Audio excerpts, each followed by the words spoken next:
अयोध्या में एक संत थे, हमने दर्शन नहीं किया उनका।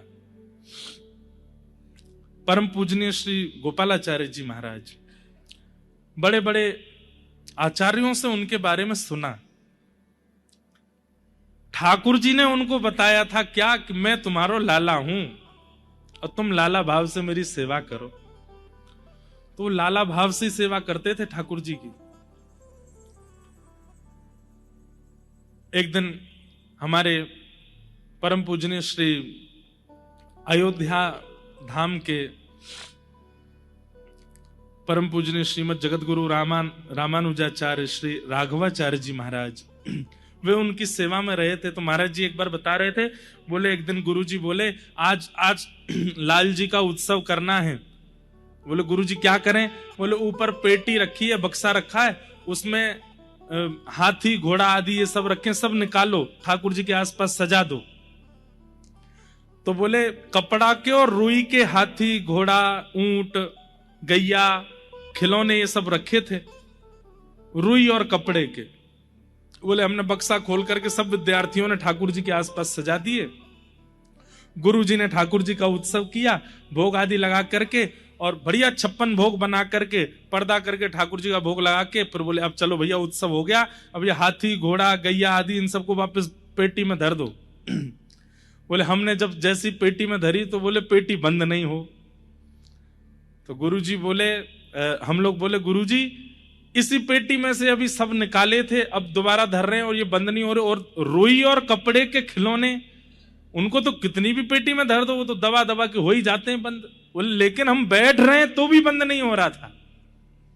तो हमारे गुरु जी बोले पंडित श्री गोपालाचार्य जी महाराज, वे बोले अरे 56 भोग खाया है ना, सबके पेट भर गए तो भारी हो गए सब इसलिए बंद नहीं हो रहा है। तो बोले क्या करे? बोले थोड़ी देर टहलाओ इनको।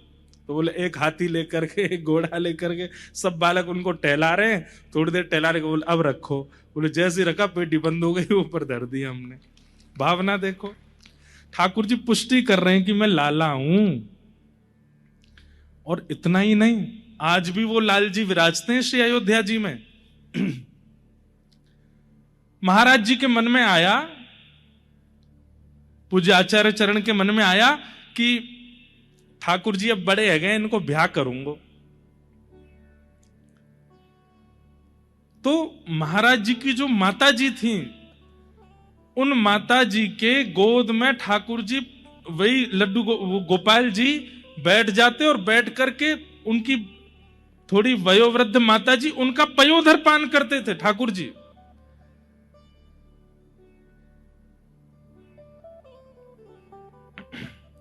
एक दिन मैया बोले अब तो तुम्हारे ब्याह की चर्चा चल रही है लाला, अब तो तुम्हारा ब्याह करेंगे, लेकिन तुम तो दूध ही पियो, आज भी मेरे पयोधर को दूध पियो। ब्याह करवे वालों कोई पयोधर को दूध थोड़ी पीवे। कहते हैं माता जी ने जैसे ही ये बात कही, उस दिन से ठाकुर जी ने गोद में आना बंद कर दिया, फिर नहीं आए। और फिर मैया के वक्ष में पयोधर भी नहीं आया। मतलब ठाकुर जी आज्ञा कर नहीं, मेरो ब्याह करवे कोई मन है, अगर दूध पीवे तो ब्याह नहीं होगा, तो मैं दूध ना पीऊंगा, मेरो ब्याह कराओ। तो वो ब्याह हुआ। ऐसे ऐसे ठाकुर जी संबंध मानते हैं, पर आपके चाहने से नहीं, उनके चाहने से। और वे क्या चाहते हैं वो किसी वैष्णव के द्वारा आपको पता लग जाएगा। और अगर 1 साल हो गया, 6 महीना हो गए, ठाकुर जी ने अभी तक कोई संकेत नहीं किया, तो इसका मतलब आपकी भावना अभी इतनी पवित्र नहीं है। इसलिए ठाकुर जी आज्ञा कर रहे हैं भावना पवित्र करो, तब मैं तुम्हें स्वीकार करूंगा।